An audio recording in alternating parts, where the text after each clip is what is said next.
দোয়া কবুল হওয়ার 29টি স্থান, ক্ষেত্র ও সময়। নাম্বার 1, সূরা ফাতিহা পাঠ করার পর সূরা বাকারার শেষ 2 আয়াত পাঠ করে দোয়া করলে দোয়া কবুল হয়। মুসলিম শরীফের হাদিস, হাদিস নাম্বার 806। নাম্বার 2, অনুপস্থিত ব্যক্তির জন্য দোয়া। কোনো মুসলিমের অগোচরে অন্য মুসলিমের জন্য দোয়া করলে দোয়া কবুল হয়। সহিহ মুসলিম, হাদিস নাম্বার 6822। নাম্বার 3, জালিমের বিরুদ্ধে মাজলুম ব্যক্তির দোয়া কবুল হয়। তিরমিজি শরীফের হাদিস, হাদিস নাম্বার 3448। নাম্বার 4, মা বাবা তার সন্তানের জন্য দোয়া করলে দোয়া কবুল হয়। তিরমিজি শরীফের হাদিস, হাদিস নাম্বার 3448। নাম্বার 5, নেককার সন্তানের দোয়া কবুল হয় বাবা মায়ের জন্য তাদের মৃত্যুর পর। আবু দাউদ শরীফের হাদিস, হাদিস নাম্বার 2880। নাম্বার 6, আরাফাতের ময়দানে দোয়া করলে দোয়া কবুল হয়। তিরমিজি শরীফের হাদিস, হাদিস নাম্বার 3585। নাম্বার 7, বিপদগ্রস্ত অসহায় ব্যক্তির দোয়া তাড়াতাড়ি কবুল হয়। সূরা নামল 62 এবং 57 নম্বর আয়াত ও সূরা ইসরার 67 নম্বর আয়াত। নাম্বার 8, সেজদায় দোয়া করলে দোয়া কবুল হয়। নাসাই শরীফের হাদিস, হাদিস নাম্বার 1045। নাম্বার 9, হজের স্থানসমূহের দোয়া তাড়াতাড়ি কবুল হয়, যেমন আরাফা, মুজদালিফা, মিনা। ইবনে মাজা, হাদিস নাম্বার 2892। নাম্বার 10, হজ করার অবস্থায় হাজির দোয়া কবুল হয়। ইবনে মাজা, হাদিস নাম্বার 2893।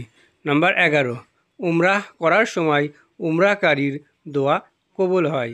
নাসাই শরীফের হাদিস, হাদিস নাম্বার 2625। নাম্বার 12, আজানের পর দোয়া কবুল হয়। তিরমিজি শরীফের হাদিস, হাদিস নাম্বার 210।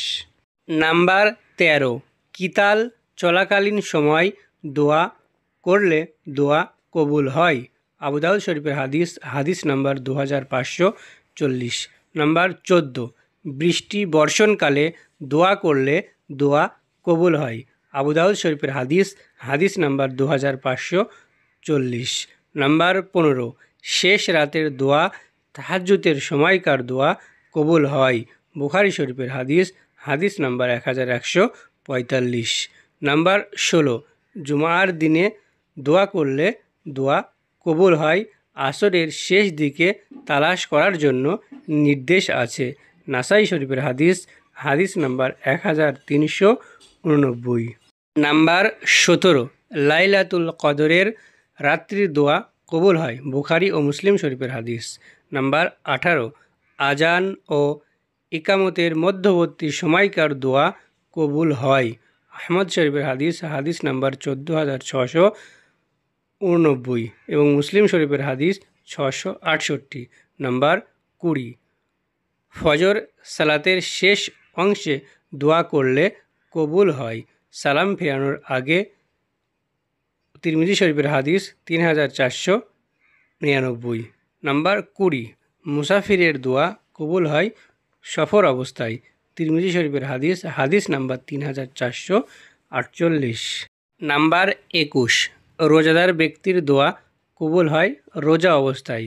ইবনে মাজা, হাদিস নাম্বার 1752। নাম্বার 22, ন্যায়পরায়ণ শাসকের দোয়া কবুল হয়। তিরমিজি, হাদিস নাম্বার 2526।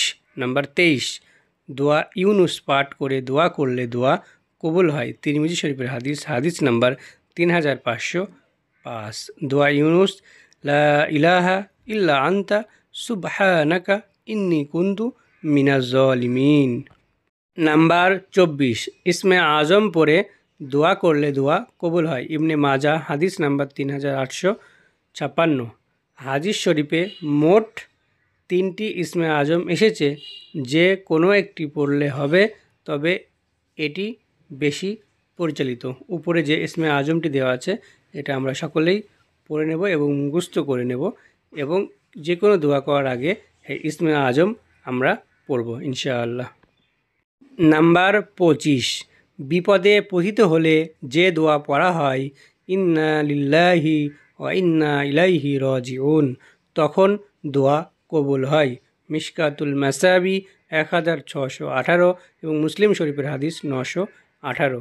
নাম্বার 26, জমজমের পানি পান করার পর দোয়া করলে দোয়া কবুল হয়। ইবনে মাজা হাদিস নাম্বার 3062 এবং আহমদ শরীফের হাদিস 357। নাম্বার 27, নির্যাতিত ব্যক্তি দোয়া করলে দোয়া কবুল হয়। তিরমিজি শরীফের হাদিস নাম্বার 3448। নাম্বার 28, যখন তোমরা মোরগের ডাক শুনবে তখন তোমরা আল্লাহর অনুগ্রহ চাইবে, দোয়া করবে, কেননা সে একটি ফেরেশতা দেখেছে। বুখারী শরীফের হাদিস নাম্বার 3303 এবং মুসলিম শরীফের হাদিস 4 নম্বর খণ্ড 2092 এবং 2729।